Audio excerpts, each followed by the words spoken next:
são biopsicofísicos. Então primeiro vem a tua estrutura orgânica, depois como que eu represento socialmente o teu comportamento. Mas o que você faz é definido pelo que você é, não pelo que você pensa que é. Não pelo que você quer ser, mas pelo que você fisicamente é. Entende? Então, veja, ele tem um conhecimento limitado disso e ele sabe que ele não pode achar todas as causas. Mas ele vai achar as causas que são causas. Que ele achou causas para ele tem certeza. Por quê? Porque ele viu a frequência repetida desses dados estatísticos. E disse, olha, isso aqui é uma constante. Se é uma constante, entra na lei. Certo? Então essa redução do sujeito à sua dimensão biopsicofísica permite ele sustentar essa hipótese por um bom tempo. E o impacto disso foi tremendo. Mas agora vejam, as ideias dele não são novas. Muita gente já pensava assim. Outra coisa que você saca lendo o Lombroso é que o Lombroso queria ser darwinista, mas ele errou. Ele era lamarquista. Ele achava que características adquiridas durante a vida passavam para os seus descendentes. E não é assim que funciona, tá? Sabe que não é a girafa fazendo um pouco mais de força, daí a girafa seguinte já está com um pouco mais. Nada do que você faça, digamos, pelo menos idealmente. É claro que existe contaminação de mercúrio ou coisas que você adquiriu durante a vida que passam para os seus descendentes, como microcefalia, pelo Zika, por exemplo. O que ele está dizendo aqui, do ponto de vista da hereditariedade pura, sem influência como tal, a mudança do teu comportamento, diz o Lombroso, passaria por... E a gente sabe que não funciona assim, certo? Que isso funciona de acordo com um critério aleatório de mutações não dirigidas. As mutações acontecem. E se elas são mais proveitosas para adaptação, que bom para você. Se não, no futuro você vai ser paulatinamente exterminado porque você não vai conseguir se reproduzir com todo sucesso. Enfim. Mas essa não é uma ideia nova, certo? O Lombroso não está falando nada novo, mas a grande diferença é que o estudo dele é metodologicamente impecável. Ele não foi um cara que tirou essas conclusões, ele as demonstrou. Então ele repercute de maneira muito forte. E vejam, os positivistas riem dos liberais. Eles dizem, vocês, os criminalistas, que acham que as pessoas cometem crime porque são livres. Olha, a liberdade, na melhor das hipóteses, é um sentimento. Ninguém é livre, não. As pessoas são determinadas, isso tem causa e efeito. O fato de que você não saiba a causa e efeito deveria te motivar a estudar. Mas para os juristas parece que a ausência de causa e efeito inventa uma mentira que é a liberdade. Supondo que você é livre para fazer as coisas, você não é livre. Você só não sabe as causas, mas que tem causa tem, porque tudo tem causa. E o que não tem causa? Só é inventar uma, mas não é a causa real. A causa real só a investigação neutra, objetiva e quantificável do objeto permite concluir, certo? Professor, para os positivistas, essa relação causal, ela tem que ser uma relação que não seja individual daquele fato, ou pode ser que seja? Não, causa é universal. Um homicídio, o traficante que mata ali por conta do tráfico e uma briga no bar que acaba... Tem que ter a mesma causa. Tem que ter a mesma causa. São dois homicidas em atividades diferentes. Isso é muito difícil. Não é. Ele diria assim, olha, se esse cara fosse um acionista da bolsa, ele mataria o seu concorrente. Se ele fosse um motorista de ônibus, ele mataria o cara que fechou ele na rua. O homicida está lá. Ele só tem diferentes profissões. Certo? O homicida dando aula mata o colega de departamento. Entende? O homicida na sala de aula mata o rival. O criminoso vai falar, não importa, porque se você for perguntar para o traficante... Ah, matei por causa do tráfico. O Lombroso diria, não, você matou porque você é homicida. Entende a lógica? Não importa o contexto, não importa... Ele matou porque ele sempre foi homicida. Então ele mataria em qualquer contexto. Ou quando o contexto abre as condições para que ele manifeste quem ele realmente é. Claro, veja, o homicida, que nasceu homicida, também tem medo de ser pego, certo? Mas se ele achar alguém num beco escuro, à noite, aí ele mata, ele mostra quem ele realmente é. Entendeu? E aí pra ele, se eu estou no beco escuro, eu também posso ter essa vontade de chegar e matar, ou não? Claro, a gente não sabe se você é um homicida ou não. Pode ser que tenha um homicida entre nós, mas... Calma, gente, ninguém está no beco. Geralmente isso está oculto, certo? Porque nem os mais criminosos, no sentido de determinados, sabe? Nem um sujeito que você pode dizer, esse cara foi diagnosticado como, certo? Nem nesses casos, o cara é permanentemente violento ou perigoso. Então o Lombroso vai dizer, esse cara pode viver 30 anos, 40 anos e não atacar uma flor. Nada. Mas um dia, quando a circunstância aparece, aí ele mostra quem ele realmente é. Quem ele sempre foi, mas que ele conseguiu reprimir. Entende? Então é um pouco dar um sentido fatalista do homem delinquente. Não há nada que você possa fazer. Se as condições aparecerem, você vai aflorar quem você realmente é. Se nunca aparecer. Se nunca apareceu, sorte nossa. Mas fiquem de olho nessas pessoas. com essas características. Tipo, evitem que aconteça tal. Se aparecer um estrangeiro com essas características, com olhos muito separados, com narinas muito grandes, com queixo prolongado, com orelhas de abano, cuidado com esse sujeito. Não estou dizendo que ele vai, mas esse sujeito merece a nossa supervisão. Por quê? Porque ele é portador de traços atávicos. E, portanto, ele traz em si também uma determinação de atávico. Mas também ele não possa cometer. Como eu falei, se o sujeito for acima, né, respeitável, se o rei cometer um crime, é porque o rei deu um passo em falso, um desvio moral. Mas ele é normal, certo? Veja, ele é um rei. Agora, esse cara aqui, ele cometeu isso porque ele é isso, ele sempre foi. Só que isso não aconteceu por falta um pouco de contexto e oportunidade de que só florescesse. Ele vai dizer, olha, a planta carnívora não fica assim, certo? Mas se aparecer uma mosquinha, quiser uma bocanha, você tem que ter as condições para que isso possa se precipitar, certo? Pensa numa alergia, certo? Sempre foi alérgico a um troço. Sabe como é que funciona a alergia, né? Você é alérgico e vai acumulando, e tem um nível que passa, e depois que passa, esqueça. Sempre vai ter, né? Então, um amigo meu descobriu que é alérgico ao marisco, mas ele sempre comeu marisco, só que agora ele não pode mais comer, porque depois que atingiu o limite, sempre vai aparecer. É um pouco assim. Depois que o cara manifesta quem ele é quase como, eu descobri então a minha verdadeira o meu verdadeiro ser se manifestou. E sabe quando você se encontra? Isso é muito, sabe, tipo, eu sou isso, você se realiza nesse papel. Ele encontrou a felicidade. E aí você vira candidato a vereador, né? Ou a prefeito, né? Enfim, o Lombroso deixou sucessores. Agora, eu quero só dar uma ideia para vocês de como no Brasil, vejam, isso teve um impacto muito grande. Nina Rodrigues, Pires da Mota, esses caras embarcaram nisso, né? A cabeça de Lampião foi estudada. Saber o que tinha na cabeça do criminoso, né? Essa perspectiva de poder olhar o cérebro por dentro, medir o tamanho do crânio. Pires da Mota também. Os primeiros criminólogos brasileiros são médicos. Eu falei para vocês o nome do departamento de Direito Penal, Medicina Forense e Criminologia. A aproximação médica disso é muito lógica. Só que já os discípulos de Lombroso mostram a fragmentação disso. Vejam como isso é um movimento linear. O primeiro discípulo do Lombroso é o Raffaele Garofalo, primeiro, que é um jurista conservador, senador italiano, certo? Ele é um cara que vem da aristocracia, um caráter conservador, e ele é um jurista. E o Garofalo é quem impõe o termo criminologia, né? E o Garofalo, na verdade, vai tirar do Lombroso aquilo que a gente chama de ideologia da defesa social. A ideia de que nós temos que ter uma política criminal de controle do diferente, do anormal, né? Uma política preventiva de segregação, de marginalização, e colocar essas pessoas fora, né, do ambiente social mais privilegiado para não contaminar esse meio ambiente. Então, as ideias do Garofalo são muito mais de política criminal que de criminologia. Vejam que paradoxo, ele inventa o nome criminologia, mas o conteúdo do livro dele é muito mais político-criminal, controle social pela ideologia da defesa social, do que o argumento criminológico. Outro discípulo de Lombroso, que mostra como os seus discípulos eram bastante diferentes, enfim, foi o Enrico Ferri, que fez aquela discussão, por exemplo, que eu mencionei. O Enrico Ferri era membro do Partido Socialista, certo? Quer dizer, e depois virou um fascista, sem vergonha. Mostra a tragédia da carreira política de alguém. Começa socialista, termina fascista, enfim, colaborador de Mussolini, um horror. Bom, o próprio Mussolini, em algum sentido. A ideia aqui, né? O Enrico Ferri vai dizer, não, peraí, cara. Existem determinações sociais que entram na constituição do indivíduo. Ele entra pensando num sujeito etiológico, certo? Mas ele está dizendo, olha, o que vai criar o desvio tem causa social também, certo? Tem causa social também. Ele vai dizer, vejam, existem causas sociais que você pode descobrir na literatura. Então ele tenta fazer um panorama dos criminosos na literatura, dizendo, olha, a ficção narra criminosos com causas sociais que são semelhantes às causas sociais de hoje. Então existem causas sociais que atravessam o sujeito. Enfim, eu não quero entrar na disputa de cada um, acho que só vale a pena gastar um pouco mais de tempo no Lombroso para mostrar, em seguida, que o positivismo criminológico pode ser de direita ou de esquerda, certo? A União Soviética patrocinou durante muito tempo estudos etiológicos. Não é por acaso que eles embalsamaram o Lenin. Eles queriam estudar o cérebro do gigante, certo? Eles queriam saber o que tinha dentro do cérebro dele que tornava ele tão genial. Dava para saber. Você pode ser positivista e ter um compromisso ideológico de direita ou de esquerda. O positivismo, ele admite isso porque ele é neutro na sua pretensão de validação, certo?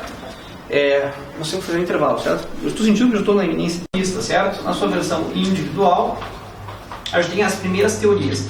Em vez de escrever Lombroso, certo? Eu vou dar o nome disso, né? São as teorias da antropologia racial, né? É a antropologia racial. Racial. Evidentemente, vocês sabem o que é isso em termos político-criminais, certo? Antropologias raciais ou fisiognomínicas, né? Fisiognomínicas, a ideia de que a tua constituição corporal é determinante do teu comportamento. Não que isso cause comportamento, mas que isso sinaliza a existência da causa original.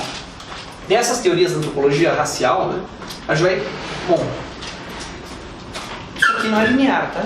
Não é como se veio uma teoria depois a outra. Várias delas, se eu colocasse no espaço-tempo que elas acontecem, elas se entrecruzam, há sucessividades, simultaneidades, né?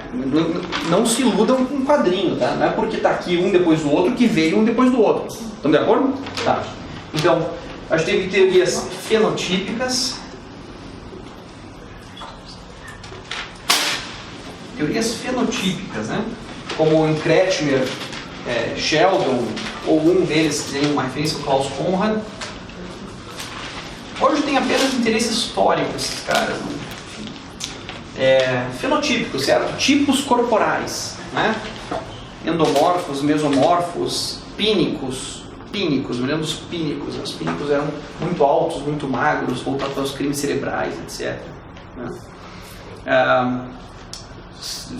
Essa ideia de que a ideia é que você pode deduzir a personalidade de alguém a partir da sua constituição física, certo? A antropometria, né? A mensuração do corpo, antropometria, né? Eu estou lendo um livro fantástico sobre a criminologia do século XIX da Inglaterra, chama About Faces, né? Sobre rostos, como o rosto podia, né, mostrar as características internas. Tem a cena clássica em que o Moriarty conhece Sherlock Holmes. Vocês conhecem esse episódio da literatura? Ele entra e olha para o Holmes e fala assim: eu imaginei que a sua testa seria muito mais ampla, né? Ele ficou decepcionado com o tamanho da testa de Sherlock Holmes. Claro, ele imaginou como o córtex cerebral, que era a parte responsável na época, com absoluta certeza, sobre o raciocínio lógico dedutivo, e como o Holmes é muito bom de inferir as coisas, ele supôs que o Holmes tinha um córtex muito avançado. Então ele chega e não é, pelo menos a descrição do Conan Doyle ou as ilustrações do Sidney Paget mostram Holmes com um crânio assim. Vejam, eu sou péssimo em desenho, eu quero passar a ideia assim. Se você pensasse mais ou menos num chimpanzé, certo?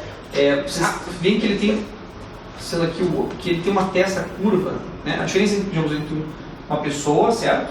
Uma testa maior, e um hominídeo, né? Tem uma testa mais curvada para dentro. Essa ideia de que o desenvolvimento dessa área reproduziria uma pessoa mais ou menos inteligente. Então, se o cara tem uma testa daquelas enormes, dá pra passar um filme, assim, o cara é um gênio. Ou seja, não é que a testa grande faz ele inteligente, é que a testa grande mostra que ele tem muito córtex. E se tem muito córtex, deve ter muito raciocínio. Né? Não é a determinação externa. Mas essa é um pouco a ideia, né? Das constituições fenotípicas. Não só o tamanho da cabeça, mas também dos membros, a proporção dos membros, etc, etc. Né? Dá para dizer que aqui se atravessa, e aí vão se constituir como campo próprio, uma série de teorias psi, né? E aí pode ser psiquiatria, pode ser psicanálise, pode ser psicologia.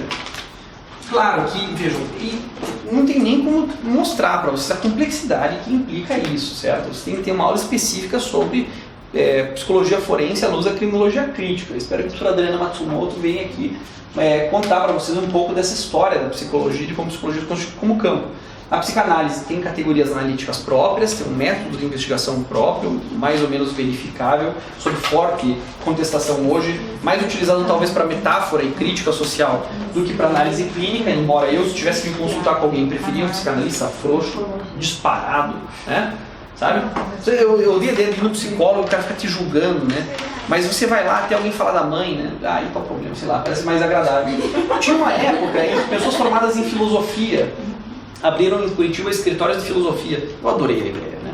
Sabe, você vai lá deprimido, pô, o mundo é uma angústia, todo mundo fugido, o cara fala, mas veja essa ideia, eu já fui estudar na filosofia antiga. Você troca uma ideia, segue uma boa indicação de leitura, resolvido, né?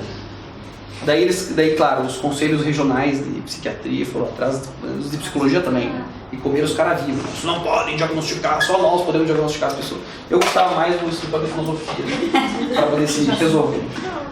O fato é que, claro, vejam, tem perspectivas, por exemplo, da psicologia behaviorista, né? Que é uma psicologia bastante positiva, né? No sentido de positivista. Lembra que é positivo, que é oposto ao método negativo, né? Positivismo oposto à dialética. A ideia positiva em psicologia, por exemplo, fala daqueles, sabe, os dois meninos, um fica jogando jogo de futebol, outro fica jogando GTA, que é um jogo super violento, ou Mortal Kombat XL, os dois jogos excelentes, aliás.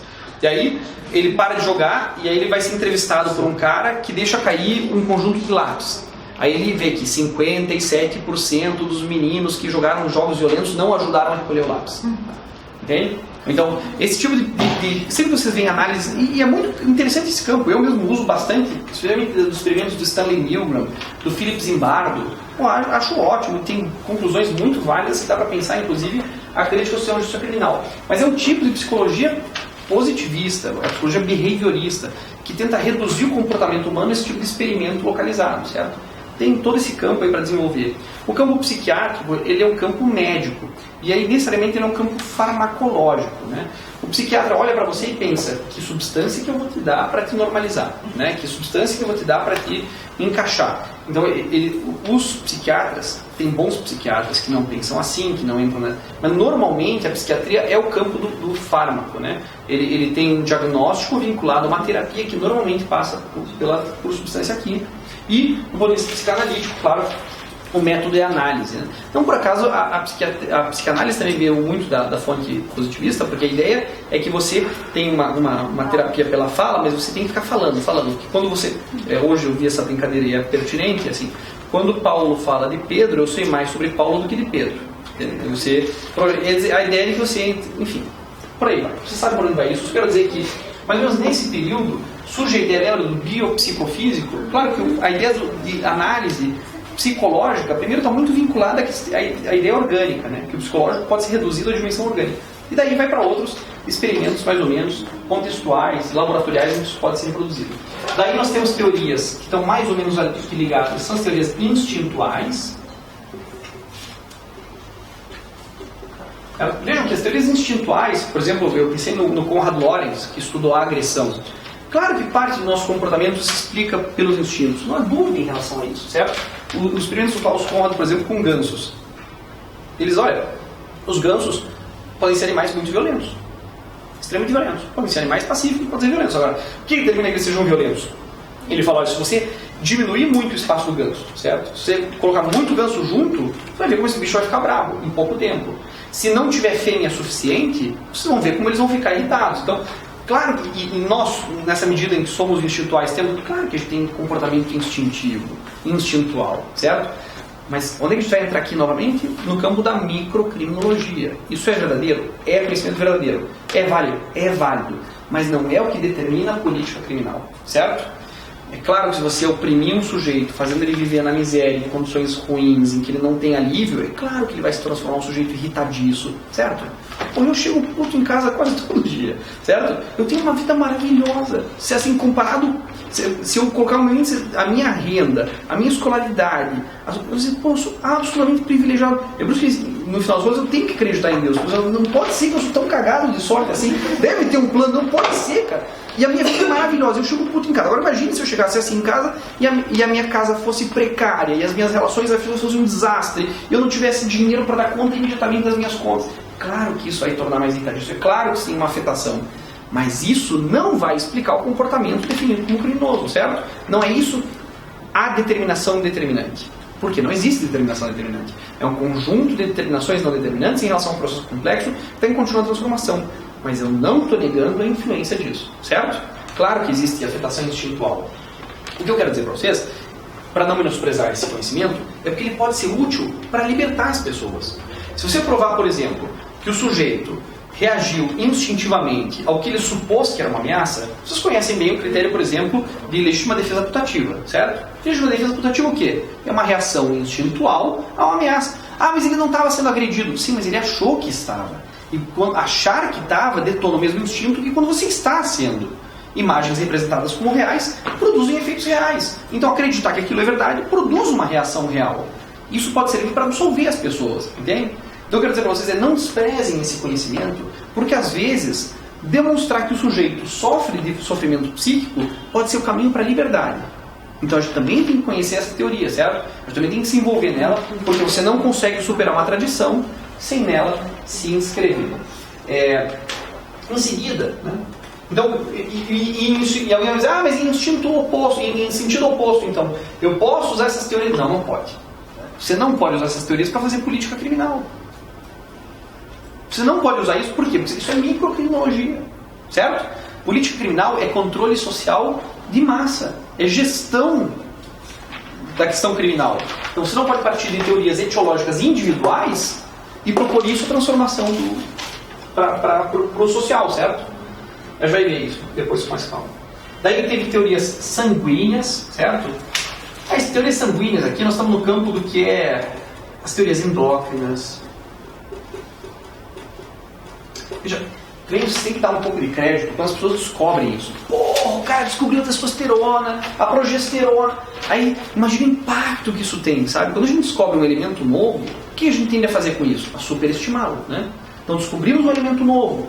Ele foi confirmado pela pesquisa laboratorial. O encantamento com isso. Vejam, na nutrição acontece essa merda todo tempo, né? Tipo, descobrimos um ômega 3. Puta, vendeu ômega 3 na TV. Descobrimos um ômega 6. Puta, vendeu ômega 3 com ômega 6. Pô, o ômega 6 faz mal. Agora não. Você, quando descobre um elemento novo, ele descobre as vitaminas. As vitaminas, todo mundo vai tomar vitamina. Entende? Você, normalmente, quando tem essas descobertas nesses campos, a Super Interessante faz uma capa, né? O gene criminoso acabou de ser descoberto. Sempre é o tipo de reação exagerada.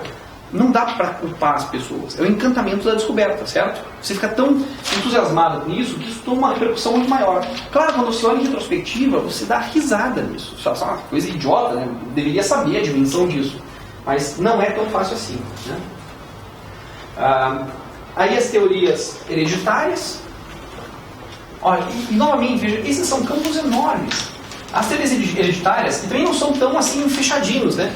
Existe hereditariedade aqui? Existe hereditariedade aqui. Existe hereditariedade aqui? Também existe, né? A hereditariedade está... Mas existe um campo propriamente hereditário que vai estudar primeiro, a partir das leis de Mendel, né? Como hereditariedade, e depois vai chegar numa atual pesquisa genética. Existe pesquisa genética para descobrir se não existem genes mapeados no genoma humano que definem irritabilidade? Existe. E tem genes que dizem, olha, pessoas com esse gene são mais irritáveis do que as outras. Pode ser verdade? Pode ser verdade, mas ainda é microcriminologia, certo? É pesquisa com pouca afetação no penal. E por último, eu poderia falar para vocês das teorias cognitivas aqui, né? Teorias cognitivas, especialmente no trabalho do Charles Murray ou do Richard Herrnstein, quando eles disseram que, olha, talvez o motivo de os homens negros serem mais presos que os brancos tem a ver com o fato de que os homens negros pontuam menos no coeficiente intelectual. Aí o que você vai fazer com esse conhecimento? É verdade esse conhecimento? É verdade. É verdade nesse sentido, certo? Quando você pega a população branca e população negra de homens de uma certa idade e submete eles ao teste de coeficiente intelectual. Já fizeram teste de QI na vida, vocês? Já fez? Como é que é o teste de QI? É bem lógico. Mas como é que se expressa essa lógica? Você lembra? Eu fiz porque era em formas. É assim, esse é o teste de QI clássico. Esse é o teste, certo? Uma bandeirinha aponta para cá, uma bandeirinha aponta para lá, uma bandeirinha listrada aponta para lá. Uma bandeirinha listrada aponta para cá, uma bandeirinha normal aponta para lá. Qual que é a próxima bandeirinha, certo? E você vai avançando e vai... E isso define o teu QI, certo? Tá. O teste de QI mede alguma coisa? Claro que ele mede. Óbvio que ele mede. Ele mede a tua capacidade de resolver o teste, certo? Tem pessoas que são boas respondendo o teste de QI e tem pessoas que não. Olha, eu sou professor, eu faço prova. Tem alunos brilhantes, o cara tirou 3. Chegou lá chorando, porra, eu sei a matéria. Eu sei que você sabe a matéria. Você é um ótimo aluno, mas você não soube responder a prova, certo? Não, ser bom aluno tem nada a ver com ir bem na prova. Normalmente, bons alunos fazem boas provas. Normalmente. Mas tem bons alunos que não fazem boas provas. O teste geralmente diz a validade do teste. Então o que nós estamos dizendo? É fato que homens brancos com a mesma idade que homens negros foram melhor no teste de QI? É verdade. O que significa isso? Entende a lógica? Uma coisa é o dado como tal. Ele pegou essas populações e fez os testes. E veio o resultado. Ele observou a metodologia o teste é verdadeiro? É verdadeiro? O que significa isso? Ele pode fazer a correlação entre isso e a prática de crimes? Tem gente que diz que sim, tem gente que diz que não.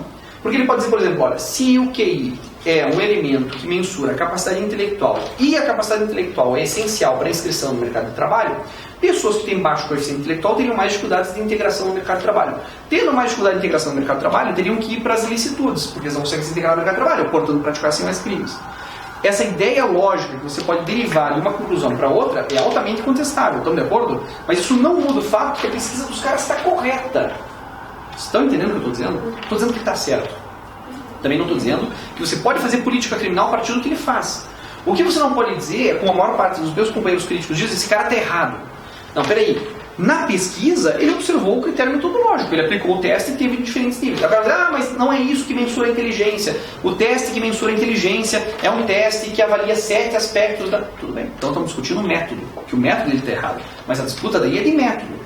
E se a conclusão desse teu método corroborar dele? Você vai dizer o que daí? Entende o que eu quero dizer? Uma coisa é a disputa do campo científico, outra coisa é a consequência político-criminal que se faz isso.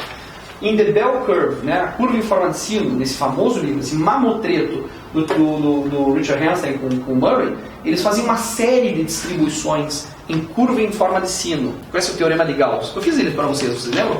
O teorema de Gauss, distribuição de média em que as mulheres se casavam, isso é uma curva em forma de sino. Isso chama distribuição normal. Tá? Essa é a distribuição normal. Você encontra a curva de distribuição normal em qualquer evento aleatório, certo? Por exemplo, quantidade de pessoas mortas em acidente de carro. Isso é uma curva de distribuição normal, certo? Essas curvas de distribuição indicam áreas de risco desse comportamento, certo? Elas estão certas? Então, são quantificação de dados. A projeção disso para a política criminal é bastante mais complexa do que eles supunham, certo? Sabe, porque os dois, o Murray e o Hansen, o Murray morreu faz pouco tempo até, mas ele ganhou o prêmio Nobel. Foi o Charles Murray. As pessoas sempre diziam, ele está errado. Porque, tá, você tem que entender como ele está errado, certo? E é essa passagem da criminologia para a política criminal que a maior parte das pessoas tende a ignorar como tal. Mas é claro, são dois babacas, dois idiotas. Politicamente, eram a escória da escória. Mas se eu, lendo o texto deles, eu quero ver você me achar a falha metodológica. Isso não quer dizer que eles estão certos, certo? Só dizer que a gente tem que dimensionar isso. Que esse é um conhecimento que ainda existe e que vai continuar por muito tempo, certo? Vamos lá. Aqui no meio tem um tipo de teoria que não é nem uma coisa nem outra. Eu já pensei muito tempo, durante alguns anos eu ensinei isso aqui, depois eu ensinei isso aqui.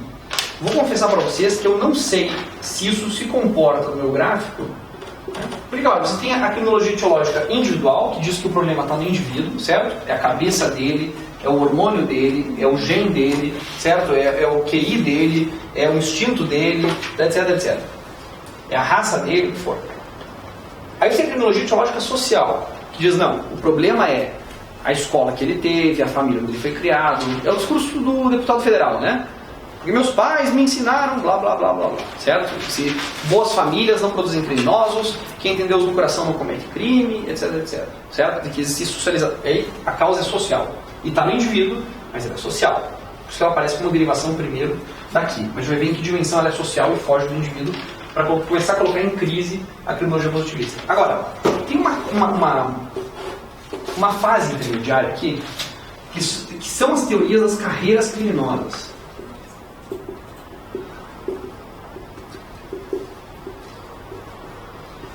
Novamente, eu dou essa aula pensando assim, que eu estou falsificando, não é assim. Então, não é assim, tá? Mas é assim, ok? É o que nós temos para a próxima hora. Mas de verdade não é assim. Se você estudar cada um desses caras, como eu falei para vocês, eu fui estudar Lombroso a fundo, eu descobri um mundo nele, entende? Isso aqui é muito mais complexo do que a minha van didática permite, mas é o que nós temos tempo para poder enfrentar, já que o objetivo aqui é imediato, certo? Ação pragmática, vocês têm que passar na Defensoria Pública, vocês têm que passar na Defensoria Pública, todo mundo aqui tem que passar, porque chega, né? Alguém tem que resistir, enfim, a esse movimento de facilitização da realidade social. Então vamos ser pragmáticos. Se entrar isso, você pode dizer, olha, as teorias das carreiras criminosas, elas parecem oscilar entre as duas posições. Ela não diz que o crime é causado por falhas individuais, nem por falhas sociais. É uma opção de carreira. Quando você fala que é uma opção de carreira, que elemento que você está colocando aí que não tem no positivismo? Tem a liberdade. A liberdade de escolher uma carreira, certo? Claro que essa liberdade é relativa, certo? Você pode escolher ser astronauta. Cara, no Brasil não tem muita essa opção, certo? Ah, mas teve um cara que foi pro espaço. Tudo bem, mas você veja, foi um cara, uma vez, ficou um dia e meio. Não é uma carreira que está aí à disposição, certo? Eu quero ser jogador de basquete da NBA. Cara, você já tem 34 anos, você não tem a menor condição física de fazer isso. É um sonho que você vai ter que guardar no âmbito das suas frustrações pessoais, certo? Eu queria ser um craque de bola, não sei nem jogar, um desequilíbrio com uma bola. Você não tem condições de jogar no time titular do Curitiba, não é possível. Então, a opção de carreira é livre? Não. Mas ela também não é determinada, certo? Tem determinações? Tem determinações, tem condicionantes físicas, intelectuais, né? Então, mas ainda assim parece a ideia que você, não é que você escolhe uma carreira, você se filia a uma carreira, certo? Você se inscreve em uma carreira, você se aproxima de uma carreira. Vocês vieram para cá porque de algum jeito ou de outro vocês decidiram seguir essa rota jurídica, certo? Existe uma aproximação desse sentido. Então, parece a ideia de carreiras criminosas implicam a escolha. Lá no início, né, tem um casal bastante famoso, Sheldon e Eleanor Grueck, conhecido como casal Grueck. Eu acho uma sacanagem falar de casal Grueck, porque a verdade é que o Sheldon fazia muito pouco, a Eleanor fazia a maior parte das coisas, mas acho que as mulheres não tinham ainda a dignidade de ter a criminologia como própria. Então a gente vai ser casal Grueck. Sabe, tipo, não podia ser ela, a Eleanor Grueck, né? Embora lendo o trabalho dê a impressão clara de que era ela que fazia todo o trabalho. Mas enfim, o fato é que os dois... normal, né? Não pode ter esse protagonismo, né? Nessa altura da vida tem que ficar para depois. E mesmo assim, enfim, é discutível até que ponto... Hoje, veja, eu estou vendo aqui os nomes, né? Tem 2 mulheres, certo? Tem uns 30 nomes aqui, mas por quê? Porque há uma exclusão óbvia, né? Você que, quero ser professor. Sabe aquela coisa assim? Ninguém é racista. Cadê o professor negro na faculdade? Não tem, né? Então, se você passar por pessoa do departamento, para meus colegas de departamento, você é racista? Não, acho que eu não sou. Ninguém é racista. Cadê o negro? Você é machista? Não, ninguém é. Mas cadê a mulher? Então, você entende que são exclusões estruturais, certo? Não são exclusões pessoais. Pode ser que você tenha as duas coisas, certo? Daí você tem só um filho da puta diante de si, porque o cara incorporou a exclusão, né? Acho que o lugar da mulher é na cozinha. Filho da puta, né? Olha a história. Mas se o cara não diz isso, acho que o lugar é... Mas a exclusão opera além dele, certo? Da mesma forma que nenhum promotor é radical. Tem os que são mesmo, né? Sacanas, perversos, querem prender, querem punir. Mas tem as pessoas que estão prendendo, estão punindo, não sabem muito bem por quê, mas estão fazendo isso, certo? Não são críticos em relação à própria atividade. Como eu digo, é que é difícil você ter autocrítica numa instituição, né? Autocrítica pessoal já é difícil, certo? Você acha que eu vou ver essa aula? Eu nunca vou ver essa aula na vida. Não, que merda dela, eu não quero saber, já foi, certo? Fica como registro. Entrar em autocrítica é muito difícil. Agora, instituições em autocrítica, isso é quase impossível, né? Vamos juntar aqui todo mundo da defensoria, o que nós estamos fazendo errado? Errado nós? Nós estamos lutando contra o sistema, entende? É difícil você, né? Na faculdade, né? Por que a faculdade está mal? Eu não sabia. Claro, eu nem sabia, não tem autocrítica e tal. Então, a ideia de você pensar isso, né, como por que elas não estão aqui, faz um certo sentido. Mas o fato é que o casal Grueck primeiro começou a fazer uma pesquisa muito grande sobre delinquência juvenil. Veja, para eles faz sentido pesquisar delinquência juvenil, certo? Eles estão pesquisando os jovens delinquentes. Eles não têm esse vocabulário ainda, né? Adolescente em conflito com a lei. Embora eu acho que seja a lei que esteja em conflito com o adolescente. Mas enfim, eles não têm vocabulário de adolescente infrator. Não, eles estão falando de jovens delinquentes, jovens marginais. Tem os jovens bons, legais e tal, mas tem os jovens que são desajustados. E aí esses jovens começam uma carreira criminosa cedo. E quanto mais cedo eles começam uma carreira criminosa, pior para eles. Sabe o que é interessante dessa pesquisa? É que mesmo essa pesquisa que é conservadora, que é de direita, vai dizer que a pior coisa que existe para um adolescente é juiz, promotor e policial. Porque quanto mais cedo eles têm contato com juiz, promotor e policial, mais provável que eles vão se envolver com a criminalização, certo? Então mesmo essa teoria, já diz, olha, isso aqui não presta, não vale a pena você continuar, né, dentro usando o sistema penal para tratar disso. Pelo contrário, eles tentam descobrir o que fez com que pessoas seguissem ou não carreiras criminosas. Então eles estudam uma quantidade de jovens, eles começam fazendo esse estudo, eles repetem com uma certa frequência. Eles terminam fazendo já o estudo com jovens que já são velhos. Entende? Então eles vão analisando os dados e vão compilando esse material. Esse material, aliás, mais tarde, foi descoberto lá pelo Sampson e Laub em em arquivos abandonados da Universidade de Harvard. E eles olharam esse material e falaram, pô, esse material é precioso. Por quê? Porque eles analisaram a carreira de jovens inteiros. Então pegaram jovens que eram definidos como problemáticos e falaram qual deles continuou na carreira criminosa e qual deles saíram das carreiras criminosas. Isso é uma teoria precursora da ideia dos turning points. Em que diz, ó, você é um criminoso, mas se você tiver um turning point na tua vida, você consegue sair da carreira criminosa. Então, o que eram esses elementos que impediam carreiras criminosas? Eles gostavam muito da ideia do serviço militar. Eu estou vendo uma das afetações mais frequentes. Eles dizem, olha, pessoas que passam pelo alistamento militar raramente têm carreiras criminosas. Então, eles eram entusiastas do serviço militar obrigatório. Eles diziam que aquilo poderia impedir a criminalidade futura, porque era um elemento que estatisticamente estava menos vinculado à reiteração da prática de atos criminosos. Muitos falam do casal Buick em relação a broken homes, né, a lares desfeitos. Mas eles não eram assim tão entusiastas dessa hipótese, né, como a gente descobre lendo eles. Isso é um pouco do que uma teoria criminológica os incorporou. Mas eles diziam que pessoas que vinham de lares desfeitos, com famílias desajustadas, tinham mais propensão à prática de crimes de recidência futura. E, estatisticamente, para eles era verdade. De fato, esse dado se comprovou na pesquisa deles. Né? Mas a generalização desse dado implicava, claro, a afirmação de um modelo de família. Né? A família boa é aquela família margarina, né? Pai e mãe, um domingo ensolarado, vão sair andar de bicicleta laranja, mais ou menos para, entende, como se fosse um modelo de família de sucesso e os outros modelos de família fossem fracassados. Enfim, um pouco vendendo a ideia. Tem outros caras aqui importantes, como Lloyd Olin, ou George Volt, que foi precursor do Travis Hirsch, que não precisam guardar esses nomes, porque senão vai aparecer, com a ideia de attachment, né, de você ter aderência a uma certa composição social. Isso dá origem, enfim, está vinculado a essas teorias que se chamam life course. Isso não tem muita tradução no Brasil, porque essa parte da criminologia não aparece muito nos textos criminológicos. As teorias life course têm a ver com isso, né? Criminologias do percurso da vida. Em que momento o percurso da vida do sujeito deu errado? Em que momento ele, né? Então, se você analisar, se vocês pegarem qualquer, eu ia dizer prontuário, uma palavra horrorosa, pegar um histórico de um adolescente em conflito com a lei, vocês vão ver ali uma história de privação, de miséria, de momentos ruins, certo? Isso explica a incursão dele num comportamento desviante ou não. Eu acabei de terminar de ler a biografia do Bukowski. Não sei se vocês gostam do Bukowski, eu acho ele sensacional. Bukowski teve uma vida desgraçada, o pai dele descia a cinta nele, teve um acne terrível, né? Teve umas espinhas pelo corpo todo, espinhas que o deformaram. Assim, era um caso médico clínico extremo, mais do que crônico. Ele não só era crônico, mas assim, ele impediu, teve um semestre que ele não podia ir para aula por causa das espinhas. Ele tinha espinha dentro da boca, era um troço horroroso. E aí, por causa disso, ele ficou 6 meses lendo em casa. E aí ele se descobriu escritor.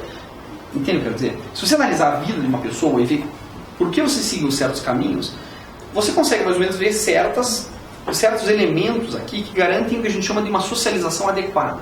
Certo?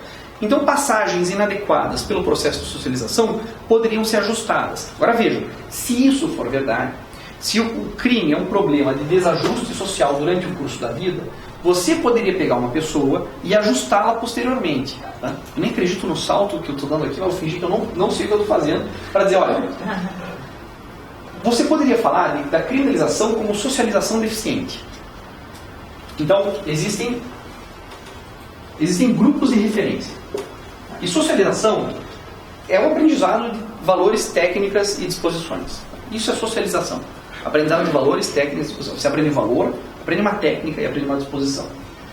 Essa socialização, para essas teorias, mais ou menos, acontece em grupos de referência, certo?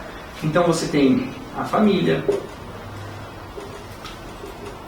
você tem a escola, nessa época você tem a fábrica, você tem a igreja, você tem a rua, etc. Rua no sentido de tem os clubes, enfim, onde vocês imaginarem que existem grupos de referência. Então, que valor você aprende na família? Existe um certo valor. Tua família ensinou que valores para você? Como é que você assimilou esses valores? Qual que é o campo desses valores? É o campo do privado, né? E lá eles se articulam em privado.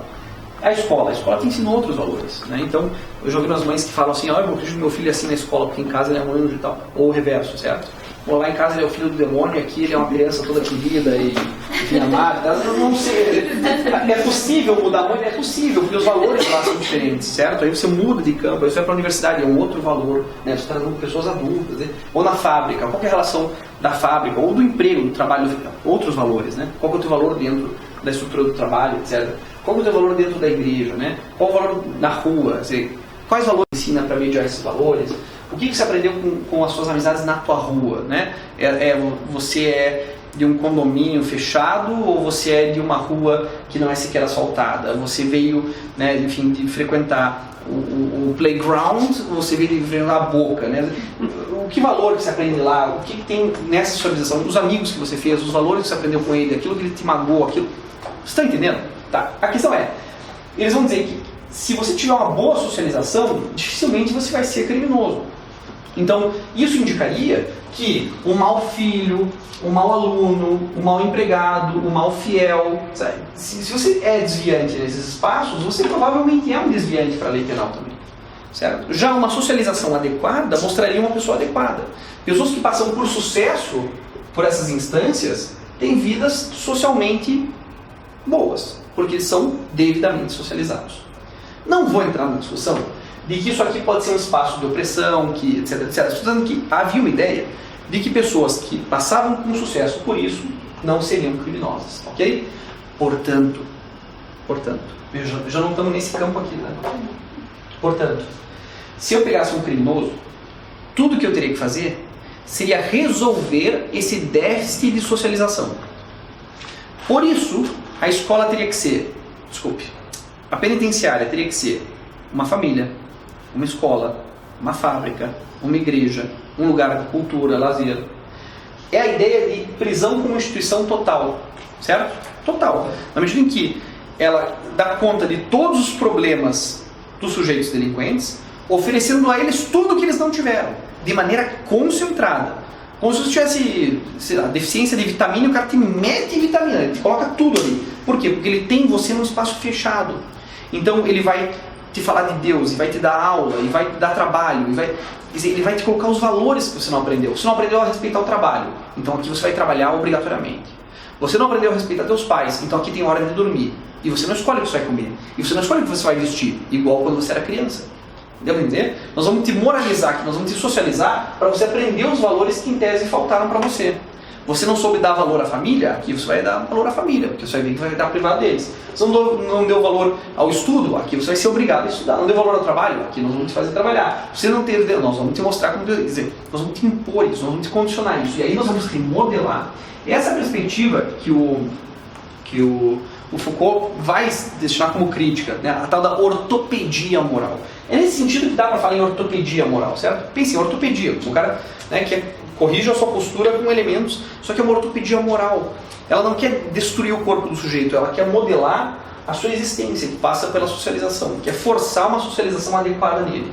Está entendendo? Então já não está mais no aspecto diagnóstico clínico e terapia, está mais no aspecto de socialização forçada.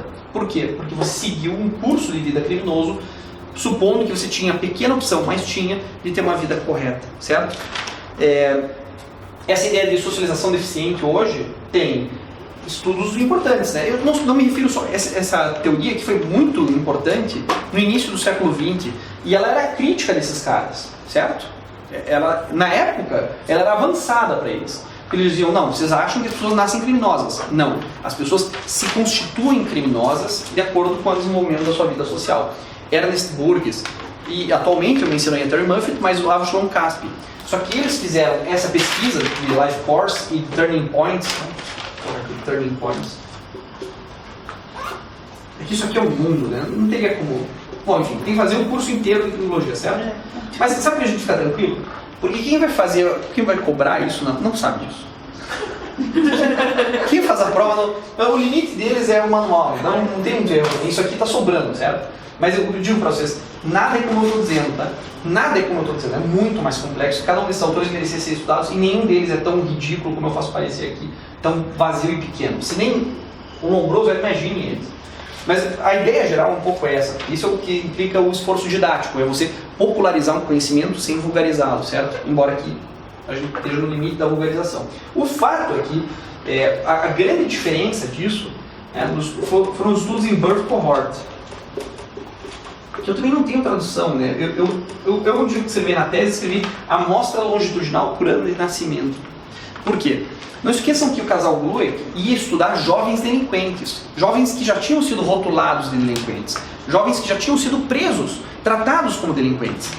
O que eles fizeram aqui, o Ashton Cass, Pieter e Muffet, foi pegar todos os jovens. Então eles pegaram uma cidade e pegaram todos os meninos que nasceram nesse ano. Tem uma cidade na Nova Zelândia chamada Dunedin. Vocês vão encontrar na internet Dunedin Longitudinal Studies. Eles vão pegar todos que nasceram nessa cidade. Todos. E aí, a cada ano, eles vão analisar essas pessoas e depois a cada 5 anos, depois a cada 10 anos. Então eles estão avaliando todo o grupo de pessoas. O que eles vão descobrir daí? Que do grupo total de pessoas, algumas vão morrer, algumas vão casar, outras não vão trabalhar nunca, algumas vão cometer crimes. Então eles não estão focando no criminoso, eles estão focando em todas. E estão vendo o que essas pessoas têm em comum. E o governo da Nova Zelândia paga para essas pessoas hoje, não importa, ela deve estar com uns 20, não, quase 30 anos já. E eles pagam para cada, são 5 ou 3 anos, elas virem para a cidade e elas passam por 3 dias de testes físicos, psicológicos, elas são avaliadas para ver se no curso da vida delas, o que fez elas tomarem caminho. Veja como a pesquisa é extremamente interessante, certo? O fato é que essa pesquisa mostrou que as pessoas que viraram criminosas já mostravam comportamento antissocial lá na pré-escola. Certo? A Terry Muffet tem uma frase muito cínica para responder ao labeling approach. O labeling approach, a gente vai ver a perspectiva que diz que, olha, as pessoas não são criminosas, são rotuladas de criminosas. Então ela diz, labels may change, but the faces remain the same. Etiquetas podem mudar, mas o rosto é sempre o mesmo. Então, o menino problema é o adolescente problema, que é o criminoso. Então, e aí ela vê quais são os elementos presentes na vida dele, e é por isso que ela diz que dá para dizer, pegar uma criança de 5 anos e dá para saber que esse aqui tem potencial para ser um criminoso futuro. Ela está certa? Ela está errada? O que significa a pesquisa dela? Deu o problema? Você tem que enfrentar a metodologia dela, dizendo essa metodologia é válida para o prognóstico. Qual que é o grau de afetação? E qual que é a consequência político-criminal disso? É que então que meninos ou meninas, alguém pode dizer isso, certo? Ó, pega esses caras e põe numa mini jaula. Ou então, a pessoa vai dizer, não, vamos pegar essas crianças e enchê-las de carinho, de cuidado, e dar mais educação, e dar mais cuidado. As duas saídas são possíveis em termos político-criminais. O que eu digo? Que ela é responsável pelas duas. Pelo bom uso e pelo mau uso da bomba atômica, certo? Quando você desenvolve um certo conhecimento, você não consegue garantir que o uso dele vai ser necessariamente bom. Pelo menos não quando você postula esse conhecimento de maneira neutra e objetivo, que tem muito de positivista. Devo entender por que não é nenhuma nem outra? Vai ficar mais claro aqui. Normalmente, tá, é mais ou menos consensual que a criminologia etiológica social nasce com a origem da sociologia propriamente, né? A sociologia, como ciência que estuda a sociedade e não mais a comunidade. Então, quem estuda a comunidade? A antropologia, certo? Estuda o homem em comunidade, primitivo, pré-histórico, certo? O homem em comunidade, é antropologia. Hoje a antropologia não é mais isso. A antropologia estuda o homem no seu meio imediato, na etnografia, beleza. Tá. As tribos novas, as tribos antigas, mas sempre a ideia do espaço comunitário. A sociedade é tarefa do sociólogo, certo? Que implica um nível de abstração muito maior, porque o nível de generalização social é, claro, muito maior. Então, normalmente, a gente não vai vincular a criminologia etiológica social ao Augusto Comte, certo? Nem a Herbert Spencer. Esses caras que simplesmente transplantaram o método positivo para a sociologia. Nós estamos falando de alguém mais complexo, como a Emilie Durkheim. Então, o nome de Durkheim aparece aqui como o primeiro sujeito que tentou entender o comportamento criminoso dentro de um contexto social, ainda visto em perspectiva positivista, né? Pelo menos a ideia de pensar a sociedade, ou os elementos sociais, a realidade social a partir de fatos sociais. Quando alguém diz que o que está acontecendo é um fato social, ele está sendo positivista em certa medida, por quê? Porque ele está reduzindo a existência social daquilo à sua objetividade. Então você vai analisar um fato social como fato, destituído de valor. Se você vai destituir de valor, você tenta ir de maneira neutra, né, imparcial, avaliar esse fenômeno pelas suas puras características determinantes. A grande sacada do Durkheim, no que ele colabora muito, no que ele coloca em xeque toda a criminologia etiológica individual, que de certa forma o precede, é o seguinte. O Durkheim vai sustentar. Isso é um famoso ensaio dele, mas vocês podem ver isso na obra inteira dele, certo? Que existem dois tipos de solidariedade. A solidariedade mecânica e a solidariedade orgânica. A solidariedade mecânica, ela está baseada num direito repressivo. Se você na comunidade viola uma regra, você é punido por isso. Porque essa regra é constitutiva daquela comunidade. Numa sociedade, vigora uma solidariedade orgânica. Porque a violação de uma regra não é a violação da comunidade, é a violação de uma regra social. Isso leva a um direito restitutivo. Ok? No processo de socialização, existem dois tipos de consciência, que são simultâneas. Você tem a consciência individual, que são os seus motivos egoísticos, o que você quer fazer da vida, e você tem a consciência coletiva, que são os valores importantes para todos. Então, consciência individual, os seus motivos egoísticos, consciência coletiva, aquilo que vale para todos. Nas comunidades, há um maior espaço nas comunidades de consciência coletiva. Então, se você pensar assim, 95% do teu cérebro é consciência coletiva, 5% é o que você quer. Né? Se o que você quer é bom para todos, bom para você. Se o que você quer não é bom para todos, é bom para todos e você vai fazer. Certo? A renúncia em função dos outros é necessária. Por quê? Porque é condição da sobrevivência da comunidade. Já na sociedade, há um predomínio de consciência individual. Há mais motivo para o sujeito egoísta, individual, consumerista. Você não precisa literalmente do outro, embora você precisa. Você aperta o botão e vem luz. Você não entende que tem gente trabalhando para isso. Você se dissocia. Por quê? Porque é uma diversidade crescente a divisão do trabalho social. Ela cria tal nível de especialização que você não nota mais a dependência que nós temos um do outro. E essa ausência de percepção da dependência imediata, o fato de que você pode comprar um troço jogando dinheiro na caixa, e você não precisa entrar numa relação de troca específica com ela, porque o dinheiro faz essa mediação, você tem mais consciência individual. Até aqui estamos tranquilos? Então, quanto mais sociedade, mais consciência individual. Quanto mais comunidade, menos consciência individual, mais consciência coletiva. Portanto, quando tem mais consciência coletiva, a violação de uma regra é a solidariedade mecânica, repressão. Quando você viola uma regra social, normalmente tem um direito restitutivo. Tá. O problema disso é que se você tiver 100% de consciência individual, você vai entrar num estado de anomia. Então ele estudou isso quando ele foi ver o suicídio, né? Por que a maior parte das pessoas suicida? O suicídio é a decisão mais egoísta possível. Nada é tão egoísta quanto o suicídio, no sentido, não de que você não está preocupado que vai deixar um seguro de vida, é decidir terminar a própria vida. Significa exterminar qualquer laço social. Você renunciou ao teu laço social de maneira absoluta, não existe decisão mais pessoal do que o suicídio. Ela é íntima no sentido de absoluto predomínio da consciência individual. Certo? Tá. O suicídio é disfuncional para a sociedade. Ele é um fato social patológico. Por que ele é um fato social patológico? Porque é um fato social que acontece e demonstra a fragilidade do laço social. Você não pode admitir o fim do laço social, porque se o laço social acabar, acaba a sociedade. A sociedade é feita desses laços, certo? Que são laços artificiais, que passam pela socialização. Então ele vai dizer assim, o casamento é um fato social normal. Por que o casamento é um fato social normal? Porque ele pega pessoas que, em regra, não têm vínculos sanguíneos e ele cria um novo laço social. É um fato social normal porque ele reproduz a sociedade. Estão entendendo? O casamento reproduz a sociedade. O suicídio é um fato social patológico porque ele termina o laço social. Certo? Então, quando você tem muitos fatos sociais, você vai para uma situação de anomia. O que é a anomia? É a crise da sociabilidade, a crise da socialização. Até aqui estamos tranquilo? Tá. Nessa perspectiva, o crime é o quê? É um fato social normal ou patológico? Normal. É normal. Né? Eu sempre espero que alguém diga patológico para dizer, não, é normal. Por que é normal?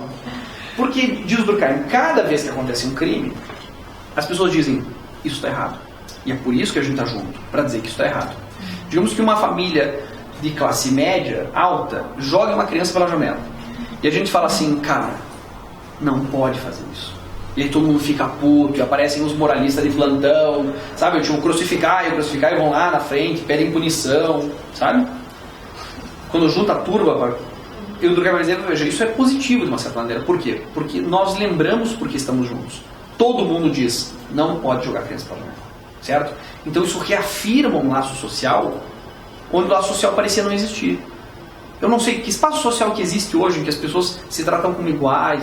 Cara, acho que só na luta social, em algumas igrejas as pessoas, né, dizem que se tratam como irmãos e tal. Mas, via de regra, os espaços públicos são espaços de passagem. Você não está nem aí para o outro, certo? Você passa em cima do mendigo. Né? Não há muita preocupação imediata. Essa falta de percepção do laço social vai nos fragilizando. Porque nós vivemos junto. Né? Parece que tu vizinha necessariamente um incômodo a tua existência. E normalmente é. Né? Então, a ideia de que, de vez em quando, existem fatos que nos unem. Sabe, tipo, enterro do Senna? Todo mundo se junta lá. Ah, você também gostava do Senna? Você também. Então, afinal, nós somos isso. Você redescobre vínculos, entende? O crime é muito forte para isso. O crime une as pessoas. No sentido de não une, eu vejo num sentido positivo de solidariedade, mas ele une as pessoas, certo? Tipo, todo mundo sente raiva do corrupto, então todo mundo tá puto e sai de amarela. Entende com a lógica? A gente colabora, parece que a gente cria vínculos, a gente se envolve nisso. Quer dizer que nem sempre está tudo bem. A ideia é assim, existem fatos sociais que favorecem a união social. E tem fatos sociais que os desintegram. Então, veja o que Durkheim diria. Um pouco de crime é bom, né? Vai bem. Que bom que tem crime. Teve um secretário de Segurança Pública no Rio de Janeiro que falou isso, né? Ou o crime é bom. Ele deveria dizer, não, o crime é bom, mas seja teórico, ele nunca é bom pra vítima, entende? Mas, professor, aí depende do crime, né? Tipo, duas crianças são jogadas da janela em locais diferentes. Uma vai fazer aquele alvoroço na mídia, a outra ninguém vai dar atenção. Mais ou menos. Não vem tanto... Veja, quando o crime não atrai mais atenção, você tem um estado anômico já. Porque você já não reage a isso. Então esse vínculo já não é um vínculo de sociabilidade necessário. O fato de que um atrai a nossa atenção é porque ainda existe a expectativa de que pessoas que vivem naquela condição social não têm o direito de serem violentas como pessoas que não vivem. Então reforma a nossa ideia de que a pobreza brutaliza as pessoas. Veja, pouco tempo depois desse caso que todos conhecem, não preciso me referir pelo nome. Reforma. Desculpe. Reforça. Vai dizer o seguinte. Pouco tempo depois, teve um caso em que uma mãe colocou os 2 filhos na churrasqueira e ateou fogo. Vocês não devem ter sabido desse caso, souberam desse caso? Quase ninguém soube desse caso. Mas, mas isso não deveria ter traído atenção tanto quanto? Não, por quê? Porque é uma expectativa social de que onde o fato aconteceu, as relações são violentas. Você olha para aquele bairro e fala que aquele bairro é violento. Lá a violência é normal. Mas aqui na classe média, isso aqui não é normal. Isso aqui não pode acontecer. Então, de alguma forma, indica que a gente naturalizou aquela violência. Entende? Mas os 2 fatos sociais são fatos sociais normais nesse sentido. Porque, na pior das hipóteses, aquele crime que não é percebido é irrelevante para a sociabilidade, porque a sociabilidade não passa por ali. O laço social que justifica aquilo não é o laço social que foi violado.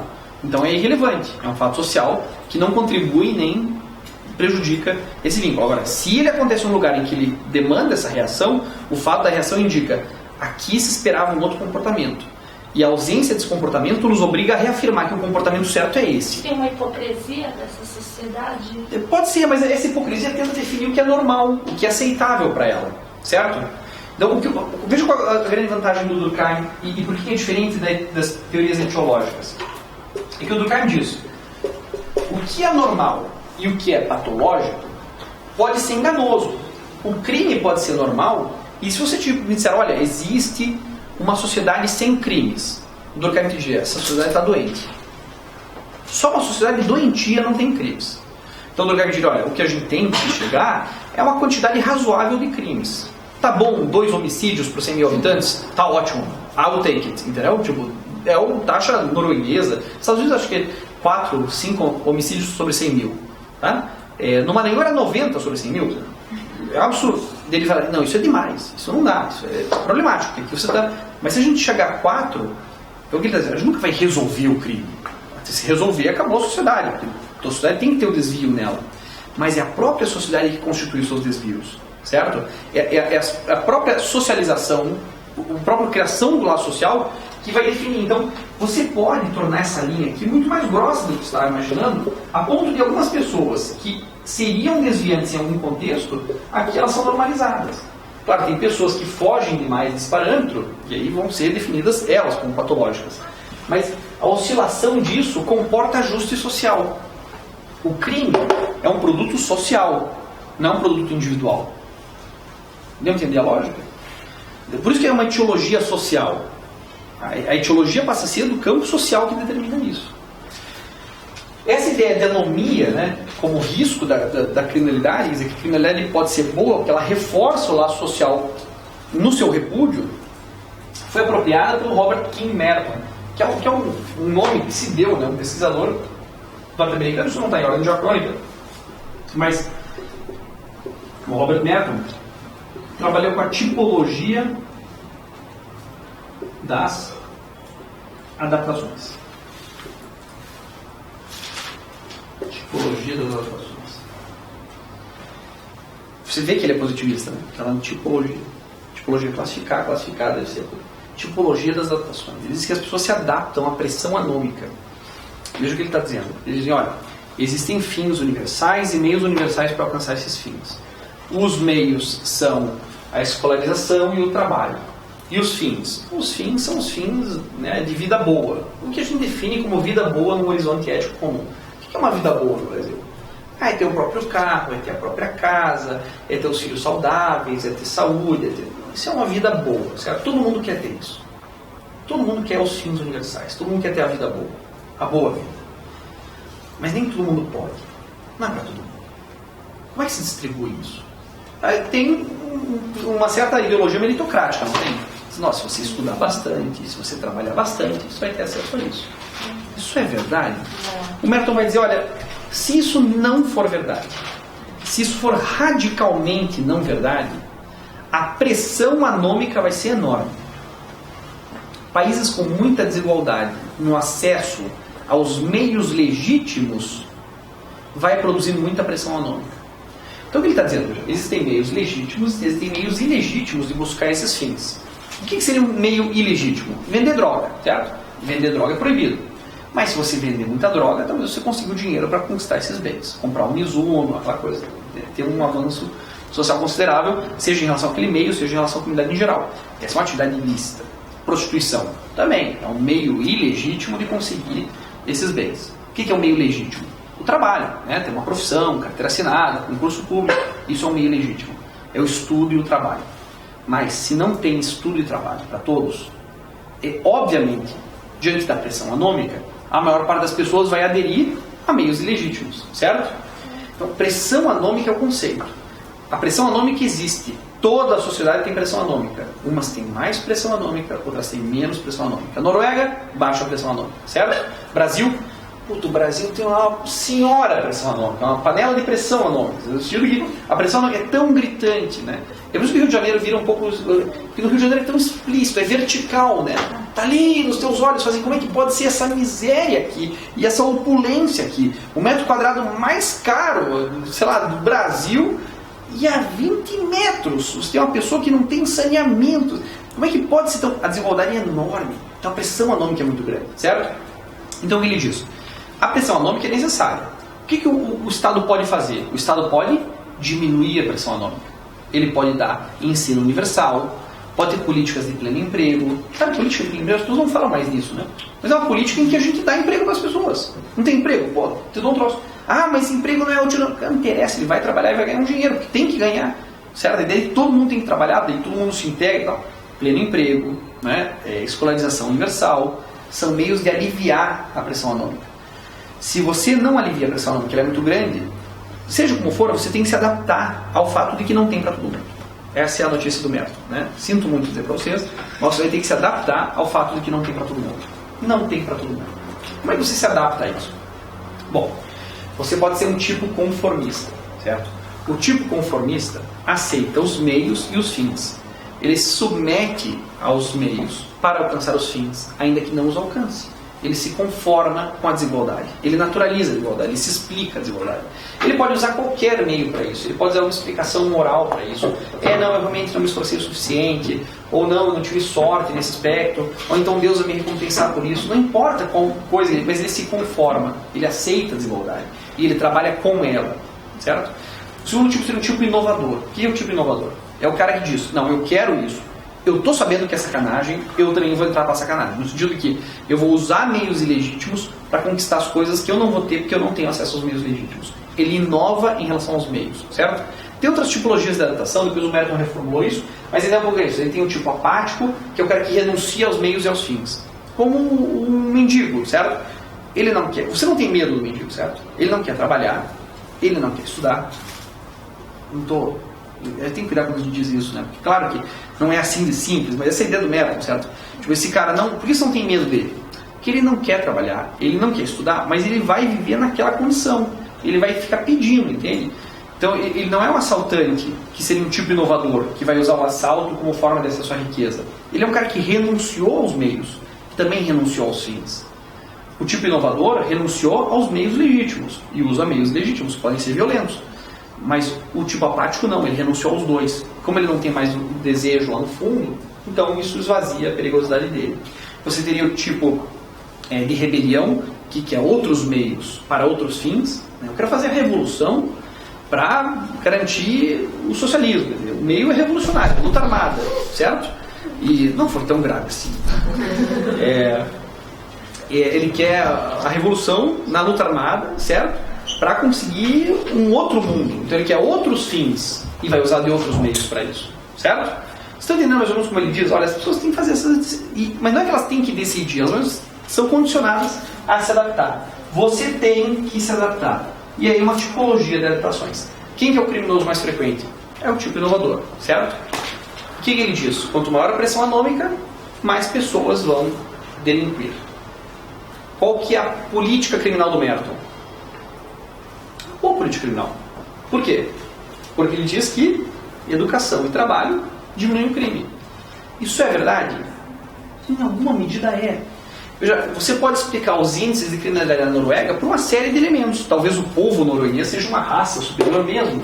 Eles tiveram um programa eugênico que durou bastante tempo. Ou então lá, eles têm mais turning points. Ou na Finlândia, que tem baixos índices de criminalidade, onde o serviço militar é obrigatório, etc, etc, etc. Mas isso não parece microcriminologia. Aqui há uma certa constância que permite dizer que esse tipo de criminologia é uma criminologia de médio alcance. E, querem saber? Ela é uma política criminal boa. Por quê?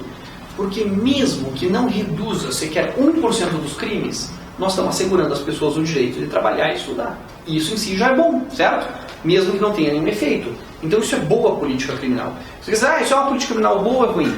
Uma das coisas ela é coordenada ou ela é ajustada a partir de pesquisa científica. Isso é importante. Segundo, ela promove os direitos fundamentais ou os nega? Qual que é a política penal brasileira? É de negação de direitos, né? Vou te prender, vou te matar. Isso é uma política criminal ruim. Agora, a política criminal do Merton. Olha, você tem que garantir uma menor desigualdade social para ter uma pressão anômica menor, para ter menos tipos inovadores. Bom, eu topo isso, entende? Eu me contentaria aqui, eu ficaria aqui parado no tempo. Olha, de tudo que vem depois, isso aqui me funciona melhor, porque promove direitos. Bom, do Merton vem os seus discípulos, né? Quando eu digo discípulos, nem todos são discípulos de fato, estudaram com ele, mas se embalaram pela sua teoria, certo?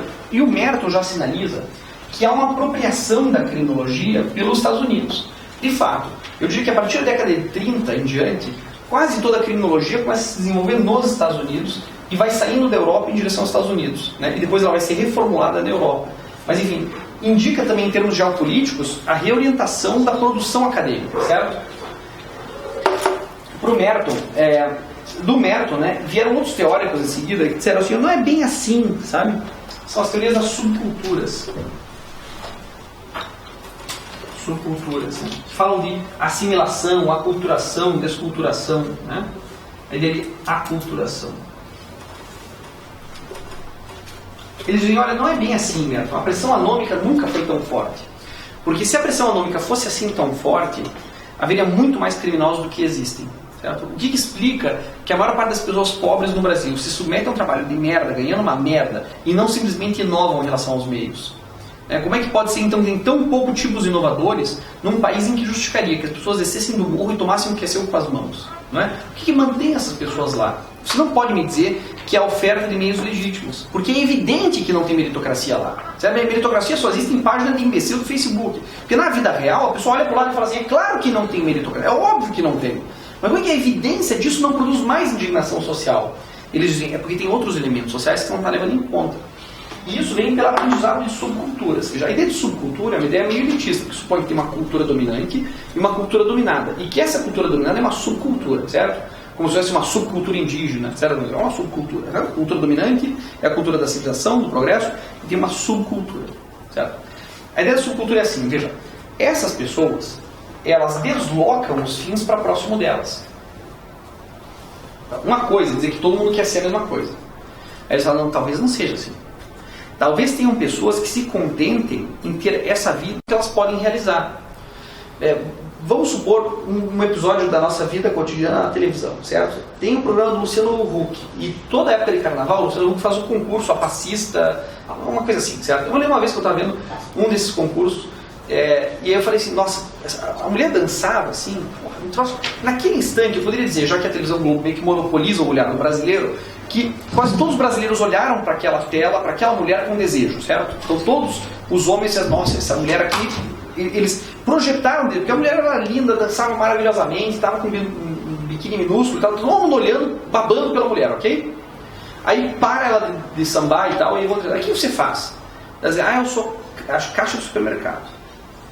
Eu falei, olha só, tenho certeza que durante 360 dias do ano, as pessoas passam por essa mulher e nem olham ela nos olhos, certo? Só que pensa assim, a gente não é muito de olhar para o caixa, né? Tipo, obrigado, tá, tchau. Né? O máximo débito ou crédito, você já vai. As pessoas passam por essa mulher, que é linda, mas ela é a caixa do supermercado. Certamente a mãe dela vai falar, minha filha, tomara que quando você cresça seja a caixa do supermercado, eu mal posso esperar o dia em que eu vou fazer... Ninguém projeta isso para os filhos, certo? Mas naquele momento em que ela está lá sendo a passista, ela está dissolvendo toda a angústia social dela, se realizando como passista. Então o que eles estão dizendo é, como a pressão anômica não é só esvaziada pela inovação dos métodos, dos meios. Também é possível você aproximar isso de um fim específico. De certa forma, se você disser que eu não quero ser o presidente da República, eu não quero ser o Barack Obama, eu quero ser o dono da boca. E o que é necessário para ser o dono da boca? Eu tenho que ser o mais violento entre nós. Deu entender a lógica? Você desloca os fins para fins que estão vinculados à tua cultura próxima. Eu não quero ser, a astronauta, eu quero ser a passista. Então, eu consigo deslocar para... Eu consigo aliviar a pressão anômica, como se eu pudesse puxar a tampinha da pressão, assim, e isso eu posso fazer. Talvez eu não possa ter aquilo, mas... Ou então eu projeto para os outros. Não, eu não posso ter, mas meu filho vai ter. Quer dizer, existem maneiras sociais. As igrejas contribuem muito nisso, né? Então o sujeito expressa aquilo e ele consegue dissolver isso, ele consegue prorrogar isso, ele consegue substituir esse desejo, sabe? Então essa substituição, esse desencantamento que o homem se põe em relação aos fins, diz, olha, talvez aqueles fins universais, que dizia todo mundo queria a mesma coisa, as pessoas sabem mudar o que elas querem de acordo com o contexto, isso alivia muito. Agora o fato é que se você entra numa socialização diferente, numa subcultura, pode ser uma subcultura de delinquência. Então você é um desajustado na escola, mas com o teu grupo de amigos góticos você se entende. Então você cria uma aculturação para aquele grupo, aqueles valores, que diz que aquelas coisas que você faz e que os outros acham estranhas, para aquele grupo é normal. E você é aceito por aquele grupo. E se esse grupo for o de ladrões de banco, né, que fazem caixa de banco, que usam dinamite e tal, então você aprende aquelas técnicas, né? Não tem nada de fácil na vida do crime nesse sentido, né? O cara aprende aquelas técnicas, se envolve com esse grupo, ele aprende aquele valor como positivo. Então uma série de subculturas. E aí vejam, isso aqui está de alguma forma relacionado àquela ideia dos estudos ecológicos. Estou falando isso por cima porque eu sei que outros professores vão vir e vão reforçar essa ideia para você. Mas a ideia é que você não pode estudar o crime da bancada. Não dá para ser neutro, eles dizem. Você tem que ir se envolver com as pessoas, entrar em relação nos bairros de violência, escutar a música deles, ver como eles se vestem. E isso sempre parte com a juventude, porque a juventude mostra essa necessidade de inclusão. Mais ou menos quando a gente tem aí entre, 14, 15 até 19 anos, tudo que você quer é se encaixar. Né? No sentido de dizer, eu pertenço. Aqui o pertencimento, veja, imagine uma pessoa que vê na televisão o que é a pessoa representada na TV, certo? Ou você, as mulheres também sofrem muito disso, certo? Porra, é uma merda de propaganda de cosmético, atrás de propaganda de cosmético, e de calcinha, e de banco, e são todas umas mulheres lindas, sabe? Umas mulheres, cara, e aí você olha, não dá pra ser isso, certo? Então fica aquela angústia, mas olha o meu lugar aqui. Onde eu entro aqui? Onde eu vou? E aí você acha um grupo, certo? Eu, quando era adolescente, era metaleiro. Puta, metaleiro, cabeludo e tal. Eu gostava do heavy metal. Daí naquela época, hoje eu olho os meus CDs lá, faz tanto tempo que eu não escuto, mas aquilo eu perdi, mas naquela época aquilo era essencial, aquilo me definia, aquilo me constituía com um grupo de pessoas que se vestia de preto e que ia para os shows. Há uma certa cultura, você aprende aqueles valores, e aquilo aquietava o meu coração, dizia, você pertence a esse grupo. Você não pertence lá ao grupo dos caras que jogam rugby, você não pertence ao grupo dos nerds, você pertence ao grupo dos... E aí, se mexessem com a gente, né? E nós somos, entende? Aí você entra naquela... Você se constitui, e essa cultura te alivia, essa frustração de não pertencer. Isso te coloca muito... Então, isso alivia a tipologia das adaptações. É por isso que não tem tanta inovação. É você consegue deslocar isso para outro lugar. Deve entender mais ou menos a lógica das culturas. E é por isso que você não pode estudar isso de longe. Você tem que se envolver com o objeto, tem que se aproximar das pessoas que pensam assim e falam assim para entender a cultura deles. Então, quer entender os metaleiros? Você tem que sair com eles, tem que ir no show com eles, tem que beber o litrão deles, tem que se envolver com a prática que eles têm. E quer entender os criminosos? Você tem que viver com eles, vai ter que saber onde eles vão. Como é que são essas gangues juvenis? Que tipo de arma eles usam? Você tem que fazer os chamados estudos ecológicos. O que eles são ecológicos? Tem a ver com a natureza. O estudo ecológico é para você se aproximar do ambiente onde isso se gesta, onde se aprende esses valores. Você quer aprender sobre prisão? Não existe uma subcultura prisional? Claro que existe. Você anda na prisão e lá tem regras próprias, né? Você não olha para a mulher do preso. Você não mexe no junto. Sabe? Tem regras, sabe? Tem dinâmica própria. Você acha que você vai aprender isso ali do teu gabinete de professor? Não, cara, você tem que ir lá, sentir o cheiro de prisão, né? Comer com os presos. Uma vez eu estava na Comissão de Direitos Humanos da OAB do Paraná, tinha reclamações de que a comida dos presos estava azeda, que, enfim, elas quentinhas e tal. Chegou a Comissão de Direitos Humanos lá e o cara falou, não, posso te provar que não. Foi lá, pegou uma quentinha do meio e falou assim, prove. Ninguém daí o pessoal foi mais lá, cheirou, não, parece que está boa. Ponha na boca, entende? Vê o que é. Tente, mas saiba que você não vai saber sobre aquilo se não inscrever isso dentro de um sistema, certo? Não, você não vai saber. Por isso que não dá para dizer assim, só o preso sabe o que é ser preso. Sim, numa dimensão sim, mas também só pensando objetivamente sobre a prisão é que ele pode transformar essa experiência em uma forma de... Não basta compreender, certo? Você tem que transformar. Então, compreender pessoalmente não vai saber quase nada. Essa ideia da aculturação criou um campo criminológico muito grande, certo? E isso, claro, desenvolveu os maiores estudos etnográficos. Sabe, vou a campo estudar. Quero entender os grafiteiros, né? A ideia do pichador, do picho. Pô, então vai lá com eles, entendeu? Vai ver como é que eles picham, de onde que eles tiram a tinta, o que eles fazem, o que é atropelar o pichador. Você entra no universo dos caras e volta e faz a descrição desse campo tal. Isso é criminologia de médio alcance. Ok? É igual ao método, criminologia de médio alcance. Microcriminologia, criminologia de médio alcance, certo? Isso aqui é quase mais político-criminal do que criminologia, mas nós estamos nessa passada. Então, das subculturas, mais ou menos, de maneira enviesada aqui, dificilmente alguém concordaria comigo, mas é o plano didático, é isso que nós temos para hoje. Tem a ideia das escolas ecológicas. E aí isso tem sempre a escola ecológica de Chicago, certo? Eles falam do departamento de sociologia de Chicago, certo? As escolas etiológicas de Chicago.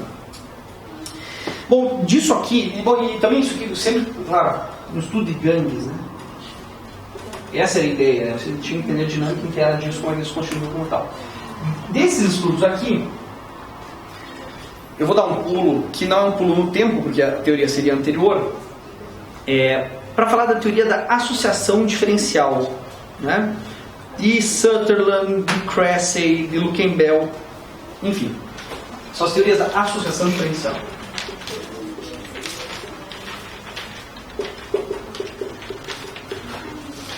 O que são teorias da associação diferencial? Associação diferencial. Esse é um teórico chamado Edwin Sutherland, que foi o primeiro cara que estudou o white collar crime. Se quiserem saber o que é white collar, é fácil já. White collar é colarinho branco, certo? Aqui se opõe o white collar ao blue collar. Blue collar é a camisa da classe trabalhadora, certo? Então, blue collar é o operário certo? Porque ela meio aquelas camisas jeans, assim, isso é blue collar e white collar. Por que white collar é elite? Você tem que ter uma empregada para ficar fazendo a goma do teu colarinho, certo? Manter uma camisa branca, assim, em paz, custa dinheiro, lavanderia, etc. É pra gente que pode usar o colarinho branco, certo? As pessoas que não suam no trabalho. Já os outros são o blue collar. Então tem blue collar crime, white collar crime. A sacada do Sutherland é a seguinte.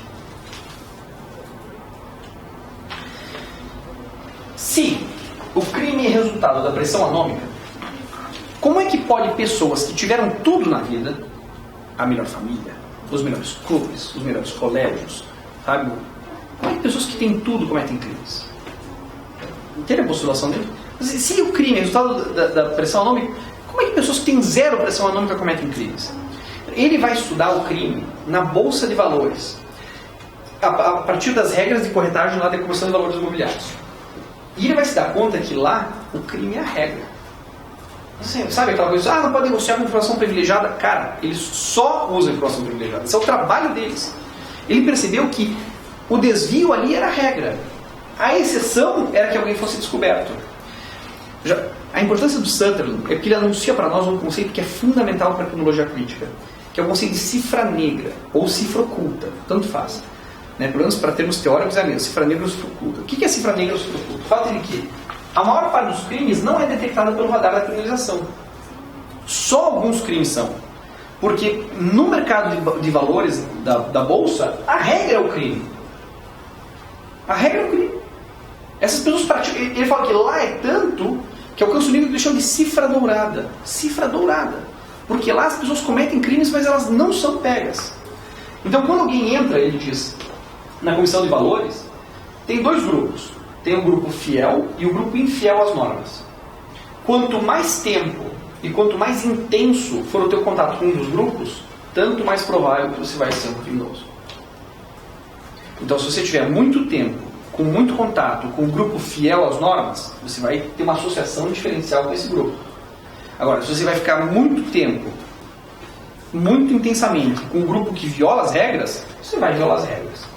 De certa forma, ele está restituindo também a ideia de liberdade, certo? Você pode se filiar a um ou outro grupo. E isso vai depender do tempo e da intensidade que você tem contato com cada qual.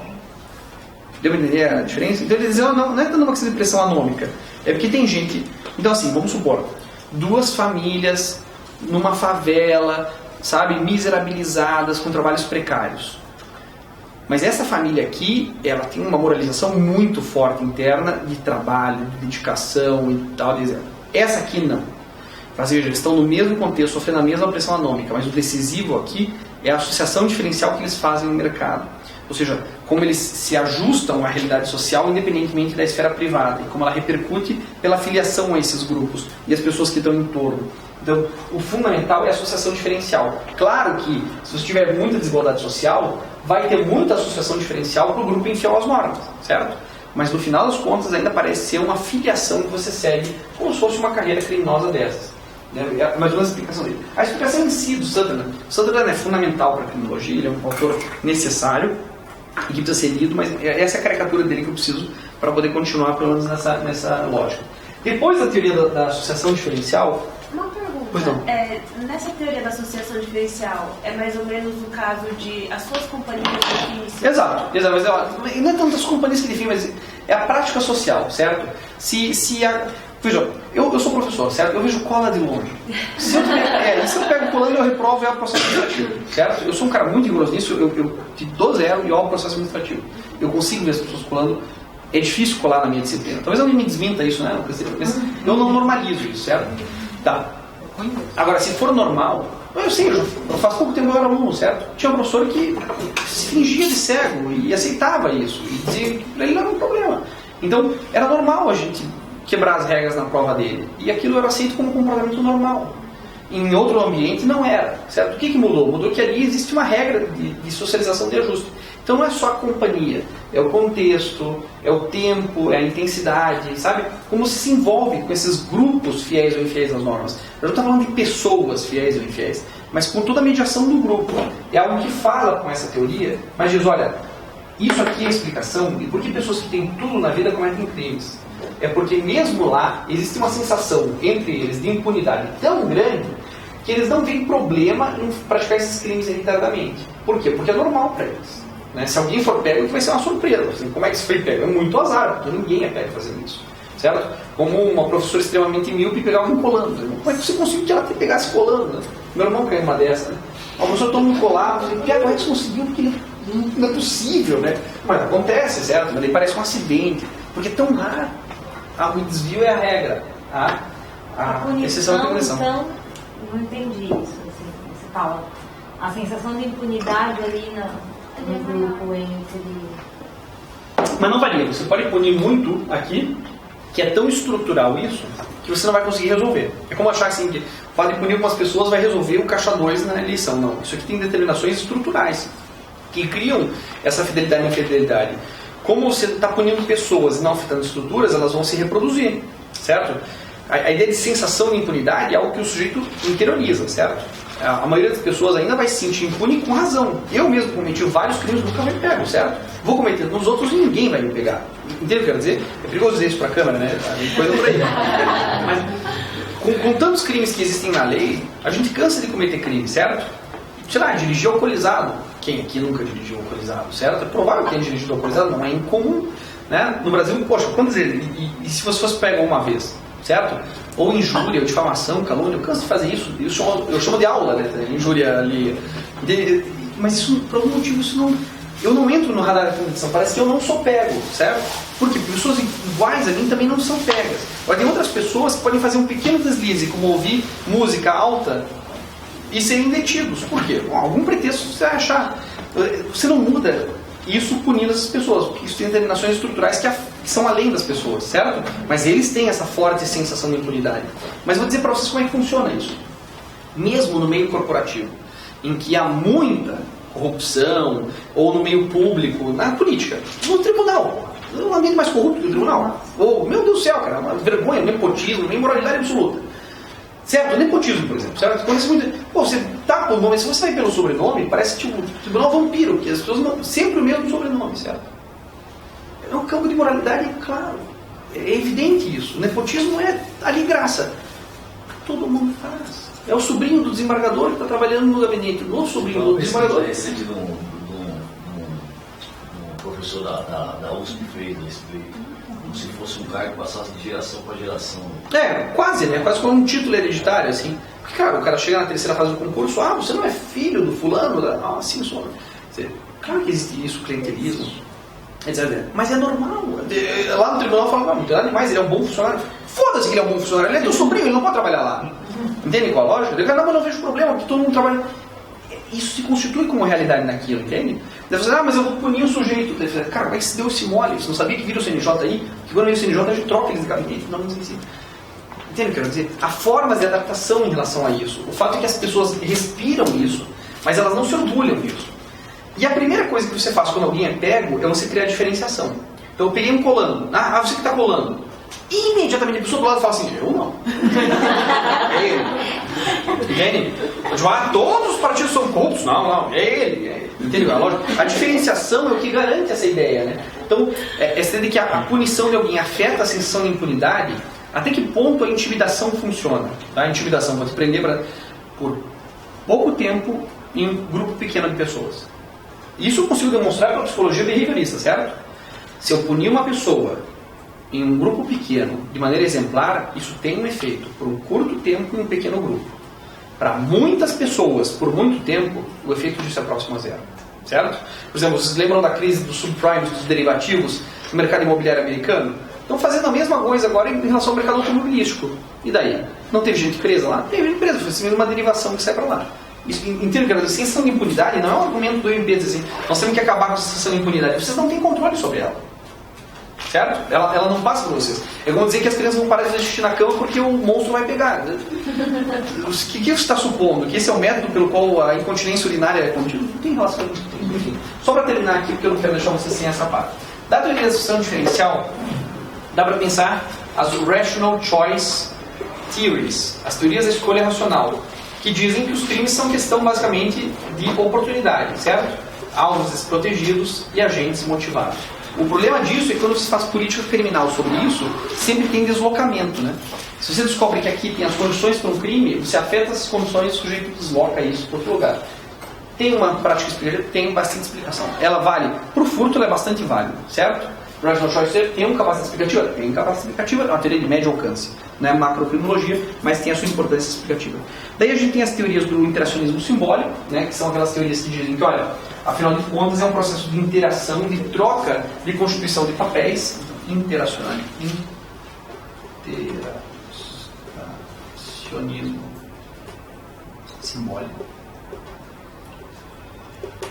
Eu falo, não, na verdade a gente constitui papéis sociais, né? E a constituição desses papéis cria estigmatizações que definem a nossa sociabilidade. Então a questão é que se você tratar alguém como criminoso, adivinha só, essa pessoa vai ser criminosa. Não é como ser chato, como ser chato, como ser chato, uma hora você vai ser chato. Você entra no self-fulfilling prophecy, a profecia autorrealizada. Você se adequa ao papel social que eles te falam, né? Ah, você é um problema, você é um delinquente de problema. Você é um problema, adivinha só, ele vai ser um problema, ele vai entrar nisso.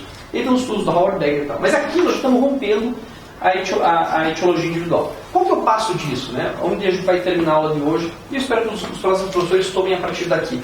Eu estou avisando vocês, é provável que os professores retomem esse percurso e vão dar outros detalhes, outras perspectivas e tal. O que eu quero que vocês saibam disso aqui? Isso aqui está em crise, ok? Crise. Qual é a crise disso? Vocês lembram que a gente desenvolveu todas essas teorias para tentar entender o crime? Tá. Aí veio alguém e disse, o crime não existe. Você pô, não pode ser. Eu tenho um arsenal teórico para entender o crime. E alguém fala assim, o crime não existe. Como assim o crime não existe? Né? Levar o meu carro, não, o crime não existe? Claro que levar o teu carro. Mas levar o teu carro pode ser crime ou não. Pode ser o teu filho que emprestou o carro e você não sabia, porque ele usou a chave extra. Isso não é crime, certo? Não pode ser porque não pode ter subtração de pai para filho, porque não é considerado crime, certo? É crime ou não é? Matar alguém é crime?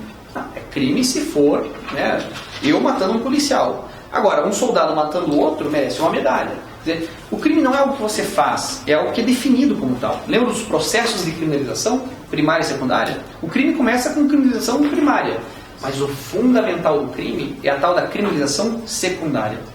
Certas pessoas vão ser criminalizadas, outras pessoas não.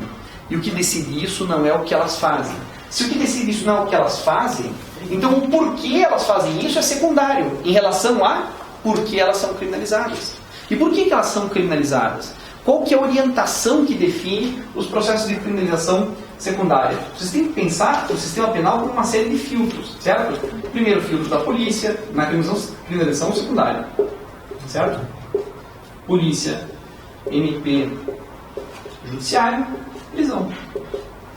E todas as pessoas que praticam crimes, ou seja, todos nós, sem nenhuma exceção, porque com 1.684 crimes, alguns vocês fizeram, certo? De todos nós que praticamos crimes, só alguns são selecionados no radar. Quem são essas pessoas? Para começo de conversa, são as pessoas que a polícia seleciona. Que polícia? Tem três tipos de polícia. Tem a polícia ostensiva, tem a polícia investigativa e tem a polícia operativa. A operativa, vocês conhecem, essa que monta a operação. Ela pega pessoas que em tese não aparecem no radar. Ela tenta suprir esse déficit de legitimidade punindo certas pessoas. Ela não consegue fazer isso. Por quê? Senão alivia o fato de que todas as pessoas são presas pelo mesmo motivo, exceto prendendo umas poucas pessoas que criam a ilusão de que a prisão é para todos. Mas não é, né? Nunca vai ser. Porque não pode ser. Porque o sistema é seletivo por natureza. Porque o direito penal não consegue proteger direitos ou garantir pessoas. Ele consegue preservar o modo de produção do qual ele se inscreve. A polícia ostensiva é a polícia militar, é a guarda municipal. Quem que ela aborda? Por que ela aborda? Como que ela faz isso? A criminologia crítica quer saber disso. Ela quer saber o que orienta a seleção das pessoas. Não porque as pessoas fizeram. Não que não seja importante, porra, isso é algo que eu frisei é que isso é importante, certo? Mas isso não é macrocriminologia. Porque macrocriminologia é o que dá conta do todo. E o que é o todo? O todo é dizer que o crime é a regra, a exceção é a criminalização. Então o que eu vou tentar entender a exceção? Não, porque a exceção não está lá. A exceção é resultado de um processo. Quando eu falo que é um processo, eu tenho algo muito mais complexo. Eu tenho tudo isso aqui e mais a orientação da seletividade do sistema. Certo? A polícia é racista? É claro que a polícia é racista. A polícia é classista? É claro que ela é. Ela é machista? Pode apostar que ela é. Mas como esses elementos viram o critério reitor deles, se eles deveriam ser orientados pela técnica policial, etc, etc. Certo? Que crimes a polícia investiga, que crimes ela não investiga, como ela investiga, quem ela passa para o filtro seguinte. E do filtro seguinte, os que vão ser denunciados, que não vão ser denunciados. Vão ser denunciados como? Que tipo de defesa eles vão ter? Vão ter defensoria pública? Vão ter advogados ruins? Vão ter advogados bons? Não vão ter advogados? Vão ter advogados só pro forma, que constam um nome, mas não fazem nada? Como que o juiz vai olhar para essas pessoas? Né? Quem que ele condena na prática e por quê? Quais são os critérios reais dessa criminalização? E por fim, quem vai para o último filtro da prisão? Quem que efetivamente vai para o sistema penitenciário? Vejam, a gente descobriu que não tem diferença etiológica suficiente que autorize dizer que tem pessoas criminosas. Portanto, o problema da criminologia etiológica, da criminologia positivista, é que não existe relação de causalidade. Se existe, ela é muito pequena, é uma determinação não determinante fraca demais. Pessoas criminosas e pessoas não criminosas são iguais do ponto de vista biopsicofísico, ou têm diferenças irrelevantes, praticamente irrelevantes. A diferença entre o criminoso e o não criminoso é só um rótulo que em uns cola, em outros não. É que tem gente que parece que está tatuado o criminoso. Tem outra gente que o rótulo não cola, sabe? Que ele escorrega da pessoa. Por quê? Quem orienta isso? Qual a diferença entre um fato e um fato criminoso? Nenhuma. A maior parte dos crimes não é violento. A maior parte dos crimes não despertaria raiva social. Acho que crimes que a gente poderia pensar são 30, mas tem 1.600 crimes. Qual que é a diferença entre eles? É que uns têm um rótulo de crime e outros não. Por que a gente chama certos fatos de crime e outros não? Qual que é o uso político dessa nomenclatura? Essas questões são questões de criminologia crítica, de uma criminologia que está em crise, certo? Criminologia crítica é uma criminologia que olha para o passado, vê tudo que foi produzido em termos teóricos. Isso aqui é senão uma pequena fração. Olha, o livro mais resumido de criminologia que eu conheço é 50 pensadores-chave da criminologia, 50 key thinkers, 50. Quer dizer, você teria que ler 50 autores no mínimo para ter um conhecimento básico de criminologia. E tudo isso que você olha e fala assim, isso aqui é só uma fração para eu poder colocar em crise, para poder pensar agora por que é assim, apesar da pesquisa que foi feita no passado. Deu entender o desafio da criminologia crítica? Isso aqui está por fazer. Isso aqui começa no final da década de 60, né, claro, e aí na década de 70 se cristaliza e se apresenta, talvez na sua política criminal mais radical, como movimento abolicionista. Mas, peraí, cara, talvez o problema seja a polícia, o MP e a prisão. Porque quando eles colocam esses filtros, eles condicionam a passagem do sujeito. Eles dão rótulos. E se a gente tirasse os rótulos? O que a gente encontraria daí? Encontraria pessoas e fatos. Pessoas complexas e fatos complexos. Quando você põe um rótulo de crime, você extermina a complexidade. Você extermina a complexidade, chama de crime. Vira um artigo. E as determinações, está cancelado. Agora vai da polícia para o MP, para o processo. Tem que entender? Então a ideia é você perceber que o problema é pior porque a gente chama ele de crime. E, portanto, colocar o rótulo de crime nas coisas não adianta. Isso não tem a ver com as pessoas merecerem ou não, ok? Talvez você possa dizer que algumas pessoas mereçam ser rotuladas criminosas. Eu duvido muito. Mas talvez algumas pessoas mereçam. Talvez algumas. Talvez algumas. Mas essa não pode ser a regra que produziu 700 mil presos no país. Entendem a lógica? O padrão de racionalidade tem que ser invertido. E essa é a ideia da criminologia crítica, explorar esse campo. Agora, criminologia crítica é mais 8 aulas, certo? O que é isso aqui? Para onde vai isso aqui? Como começa? Quais são os métodos para isso? Putz, isso aí é mais uma aula que a gente não vai ter, porque esse é o nosso último encontro. De uma forma, eu quero agradecer a atenção de vocês, me colocar à disposição, né? Se vocês precisarem de alguma coisa, o meu e-mail funcional meu nome é Maurício Dieter, @usp.br, sem corrente, gatos, vídeos, né? Sem dúvidas sérias, honestas, ponderadas, sempre reduzidas. Dieter, Maurício Dieter. Maurício Dieter. @usp.br. Vocês me encontram na Faculdade de Direito lá de São Francisco quando precisarem. Enfim, eu estou tentando ampliar o campo criminológico crítico, mas também me interesso por tudo que vem antes e o que vai vir depois. Eu não sei como a gente vai sair dessa crise, algo vai ter que sair dela, mas se a gente não tiver uma massa teórica crítica suficiente para produzi-la, não vai dar. Qual que é o papel da defensoria pública diante desse conhecimento? É interromper isso. Por quê? Porque isso não dá certo. Para retomar isso aqui, nós não podemos retomar isso senão de maneira crítica. Então é saber trabalhar com isso como artifício para descriminalizar, ao mesmo tempo que a gente tenta ver uma forma de controle social não violento, que possa ser, por exemplo, por restauração da justiça restaurativa, né? Enfim, por formas de mediação social, ou abolir mesmo o número de crimes, porque chega, a gente já tem crime demais e preso demais, a ponto de humanitariamente não se justificar nem mais um crime, nem mais uma pena. Certo? Então é isso, espero vê-los. O Slava Žižek diz que nesses momentos ele sempre fica constrangido, ele não sabe se a cena como Hitler ou a forma como Stalin. Eu espero encontrá-los na defensoria e com todos os projetos que a gente possa fazer academicamente no futuro, certo? Não me decepcionem, passem nessa merda.